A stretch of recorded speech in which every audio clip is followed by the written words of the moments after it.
अकबर बीरबल की मजेदार कहानियां। एपिसोड्स 11। लहरें गिनना। एक बार की बात है, बादशाह अकबर के दरबार में उनसे नौकरी मांगने की फरियाद लेकर एक व्यक्ति पहुंचा। उसकी कुछ देर बातें सुनने और बुद्धि की परीक्षा लेने के बाद बादशाह ने उसे चुंगी यानी टैक्स वसूलने वाला अधिकारी बना दिया। बीरबल भी उस दरबार में मौजूद थे। उन्होंने उसे कुछ देर ध्यान से देखने के बाद कहा कि बादशाह, यह व्यक्ति ज्यादा ही चालाक लग रहा है। यह जल्द ही कुछ न कुछ बेईमानी जरूर करेगा। होते होते कुछ समय गुजरा और तब तक उस व्यक्ति ने टैक्स वसूलने का काम पूरी तरह संभाल लिया था।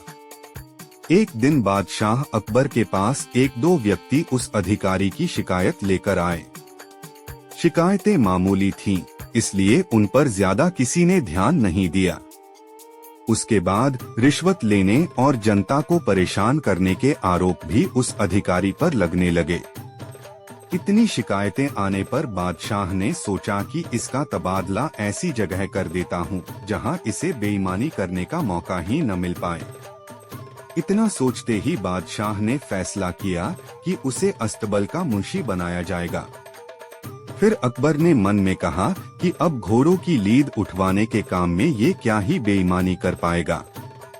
वहाँ मुंशी के पद पर पहुँचते ही उस व्यक्ति ने फिर रिश्वत लेना शुरू कर दिया।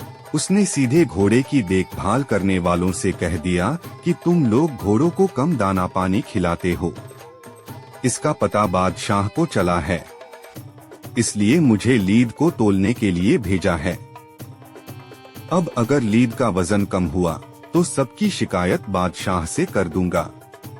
इस तरह से उस मुंशी से परेशान होकर हर घोड़े के हिसाब से उसे 1 रुपए लोगों ने देना शुरू कर दिया। यह बात भी कुछ समय बाद अकबर तक पहुंच गई। उन्होंने मुंशी को सीधे यमुना की लहरें गिनने का कार्य सौंप दिया। फिर बादशाह के मन में हुआ कि अब यहाँ तो यह कोई बेईमानी कर ही नहीं पाएगा।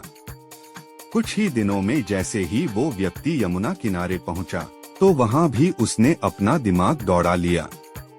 वो नाव से सवारी करने वालों को रोक रोक कर कहता कि मैं लहरें गिन रहा हूँ, ऐसे में तुम लोग यहाँ से नहीं निकल सकते हो।